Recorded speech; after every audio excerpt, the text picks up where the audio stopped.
നേരം വെളുക്കുന്നതിന് മുമ്പ് ആരാ ഇത്ര ഓളിയത്തിൽ പാട്ട് വെച്ചേക്കുന്നത്?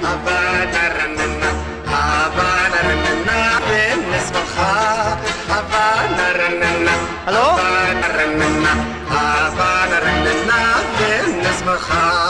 ആരുമില്ലേ? ഹലോ,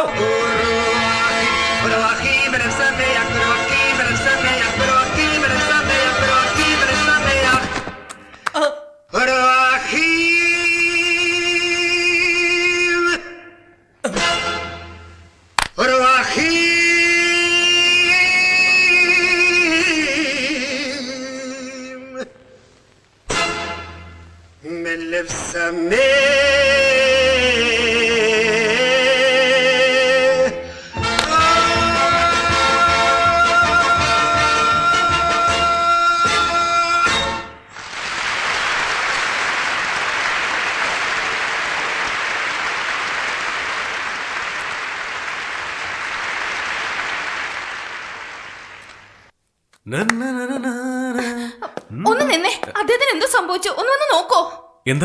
എന്താന്നറിയില്ല, എന്തോ കണ്ട് പേടിച്ച പോലെയുണ്ട്. എന്തോ ചോദിച്ചിട്ട് ഒന്നും മിണ്ടുന്നില്ല.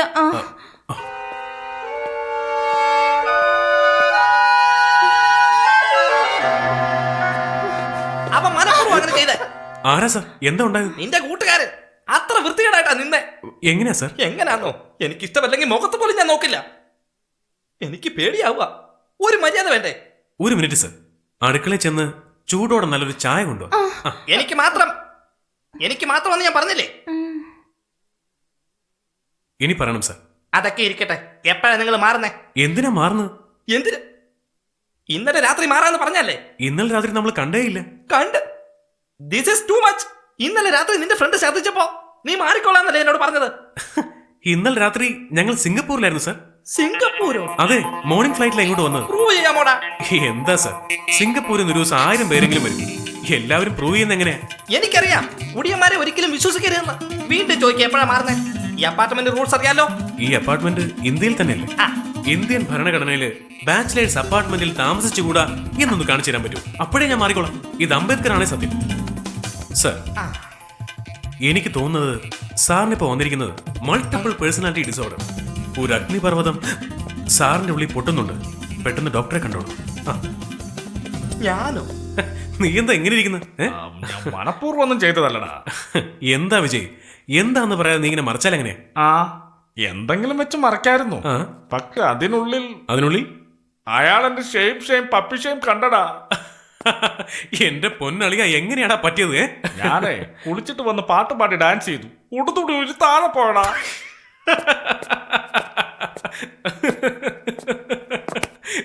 ഒരു കാര്യം സത്യമാ, ഒരാണിന് മറ്റൊരാണിന് ഇതിൽ കൂടുതൽ ശിക്ഷിക്കാനാവില്ല. എടാ, ആരും പറയാതെ നമുക്ക് വീട് മാറിയാലോ? നമ്മൾ എന്തിനു മാറണം? വായ് എടാ, നീയല്ല വേറെ വീട് നോക്കാന്ന് പറഞ്ഞു. വിജയ്, നീ കുളിക്കാൻ പോയില്ലേ? അപ്പൊ ഞാൻ ബാൽക്കണിയിൽ നിന്ന് കണ്ടു. നീയും കണ്ടോ? ഞാൻ എന്റെ പെണ്ണിനെയാ കണ്ടത്. അതാരാടാ? അവള് തന്നെ, എന്റെ ചാൻസിയറാണ്. സത്യമായിട്ടും? സത്യമാടാ, ഇതേ അപ്പാർട്ട്മെന്റിൽ തന്നെ ഉണ്ട്. അതുകൊണ്ട് ഇനി ഇങ്ങോട്ട് ഇന്ത്യൻ പട്ടാളം മുഴുവൻ വന്നാലും നമ്മൾ ഇവിടുന്ന് മാറുന്നില്ല. അപ്പൊ സെക്രട്ടറി വേണമെങ്കിൽ നീ ഒരു പ്രാവശ്യം അങ്ങേര് ചെന്ന് കാണും. അയ്യോ, ഞാനില്ലേ. എന്റെ ഒരു നേരം പോക്ക് ഇതാ. ഈ പിള്ളേരെ കളി കണ്ടോണ്ട് ഇങ്ങനെ നിൽക്കും. Good shot. നിങ്ങൾക്ക് ക്രിക്കറ്റ് ഇഷ്ടമാണോ? ഇഷ്ടമാണ് സർ. കഴിഞ്ഞ ആഴ്ചത്തെ മാച്ച് കണ്ടിരുന്നു? ഏത് മാച്ചാ സർ? ഇന്ത്യ ഓസ്ട്രേലിയ 48 റൺസിന് തോറ്റില്ലേ? അത് കണ്ടില്ലേ? കണ്ടു. വേൾഡ് കപ്പ് കൊണ്ടുവന്നിട്ട് 1 വർഷം പോലും ആയില്ല. അതിനുള്ളിൽ ഇങ്ങനെ തോറ്റാൽ എങ്ങനെയാ? യങ്സ്റ്റേഴ്സ് ധാരാളം പേര് ടീമിനുള്ളിൽ വരണം. ഗവാസ്കർ കൂടെ റിട്ടയർ ആയി. ഇപ്പൊ ഹൈദരാബാദ് ടീമിൽ ഒരു ചെറുക്കൻ കളിക്കുന്നുണ്ട്. Brilliant player. അവൻ എത്രയും വേഗം ഇന്ത്യൻ ടീമിൽ കയറും. Mark my words, one day he will be the Indian captain. അവന്റെ പേര്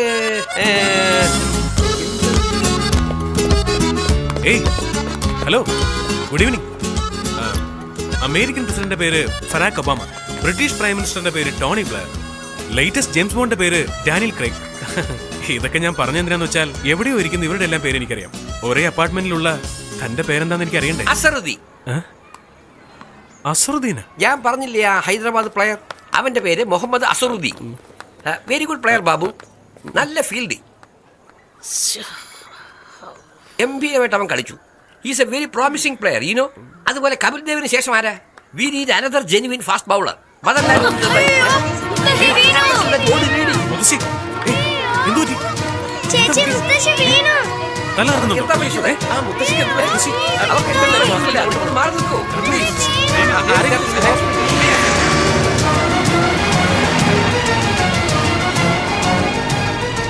ഇവിടെ നിങ്ങൾക്ക് പരിചയമുള്ള ഇതിൽ ഡോക്ടേഴ്സ് ഉണ്ടോ? ഇല്ലെങ്കിൽ അടുത്തുള്ള ഇതിൽ ഹോസ്പിറ്റലിലേക്ക് കൊണ്ടുപോകും.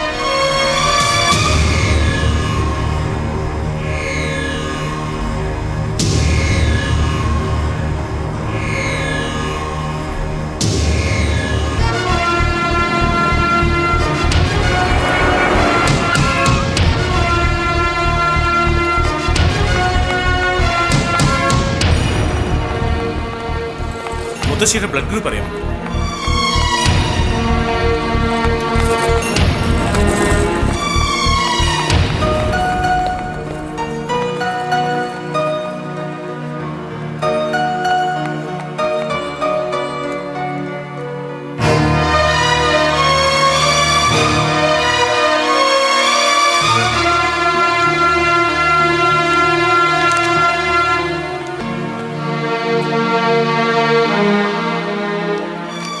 പേഷ്യന്റിന്റെ ബന്ധുക്കളാരാ?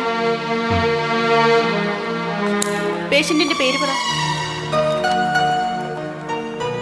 വേണ്ട, പേര് പറ. എന്താ പേര് പറഞ്ഞാല്? അതിലെന്താ പ്രശ്നം? എന്ത് ചോദിച്ചാലും മിണ്ടായിരിക്കുന്ന എന്താ?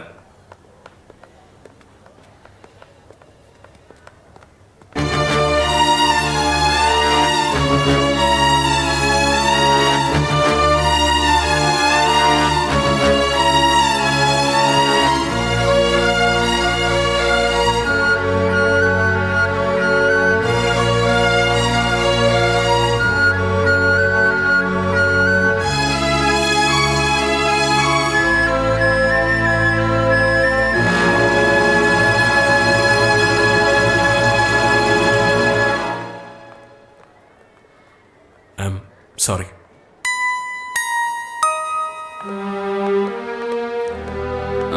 Nothing serious, low sugar. ഭക്ഷണം കഴിക്കാത്തോണ്ടാ, പേടിക്കാനൊന്നുമില്ല.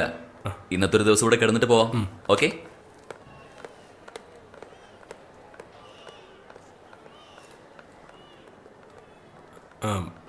മുത്തശ്ശിക്ക് ഒന്നുമില്ല. She's okay. ഒരു ദിവസം കൂടി ഇവിടെ കിടക്കുന്നതാ നല്ലത്.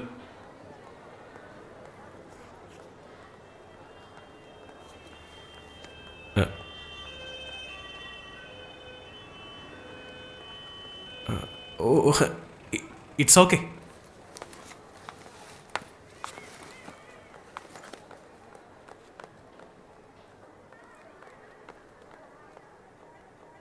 ആരോമേട്ടും ശ്രുതി പോലല്ലേ കൈകൾ ചൊല്ലി നിൻമൊഴിയില്ല നാവിൻ തുമ്പിൽ നിൻ മൗനങ്ങൾ. അയ്യോ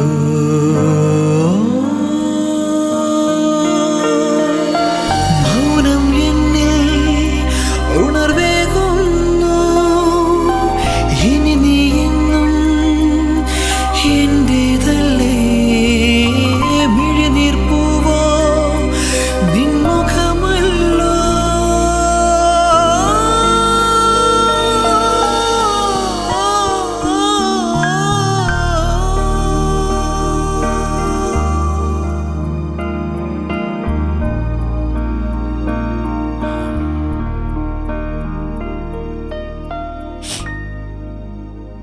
ചിലപ്പോഴൊക്കെ ഈശ്വരൻ ഭയങ്കര ക്രൂരനാണെന്ന് നമുക്കൊക്കെ തോന്നിപ്പോവല്ലേ? അതൊക്കെ പോട്ടറാ. ആ ബൾബ് എവിടെയെങ്കിലും കത്താതിരിക്കോ? അല്ല വിജയ്, ഇപ്പഴാ ശരിക്കും അത് കത്തുന്നത്. പറഞ്ഞത് മനസ്സിലായില്ല. അവളെ ആദ്യമായിട്ട് കണ്ടപ്പോ ഇതുപോലൊരു പെണ്ണിനെ കല്യാണം കഴിക്കണമെന്ന് ആഗ്രഹിച്ചു. ഇപ്പൊ അത് ഉറപ്പിച്ചു. അതെങ്ങനാണ് കാർത്തി? ഒന്ന് ആലോചിച്ച് നോക്ക്. നീ ഒരു മ്യൂസിഷ്യനാണ്, സംഗീതത്തിൽ എന്തൊക്കെയോ ചെയ്യണമെന്ന് ആഗ്രഹിക്കുന്നവൻ. നിന്റെ ജീവിതത്തിൽ വരുന്നവർക്ക് സംഗീതം അറിയണമെന്നില്ല, എന്നാ കേൾക്കാൻ കഴിയില്ലെങ്കിലോ? എന്തിനാ വിജയ് കേൾക്കുന്നത്? നിനക്കറിയാമല്ലോ, സംഗീതം കേൾക്കേണ്ട ആവശ്യമില്ല. അതൊരു അനുഭവമാണ്. സംഗീതത്തിന് ഭാഷയുടെ ആവശ്യമില്ല. അതുപോലെ തന്നെ ദയയ്ക്ക് ഭാഷ ആവശ്യമില്ല. സ്നേഹമാണ് മുഖ്യം.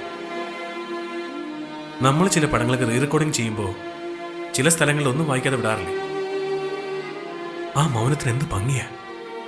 അതുപോലെയാണ് ഇതും. അവളുടെ മൗനം എനിക്ക് ആസ്വദിക്കാൻ കഴിയും വിജയ്. അതുകൊണ്ട് ഞാൻ അവൾക്കൊരു ജീവിതം കൊടുക്കാന്ന് വിചാരിക്കരുത്. ശരിക്കും എനിക്ക് അവൾ ഇഷ്ടമായതുകൊണ്ടാണ്. അതാ ശരിയെന്ന് മനസ്സ് പറയുന്നു. നന്നായി വേണ്ട. ഇനി അടുത്ത എന്താ പ്ലാൻ? അവളെക്കുറിച്ചുള്ള എല്ലാ ഡീറ്റെയിൽസും കളക്ട് ചെയ്തു. അവളൊരു സ്കൂളിൽ ടീച്ചറായി ജോലി ചെയ്യുക. എന്താ? അവളെപ്പോലെ തന്നെ അവിടെയുള്ള കുട്ടികളും. അവിടെ അവൾക്കൊരു കൂട്ടുകാരിയുണ്ട്, ഷീല എന്ന പേര്. നമുക്ക് അവളെ ഒന്ന് കാണണം.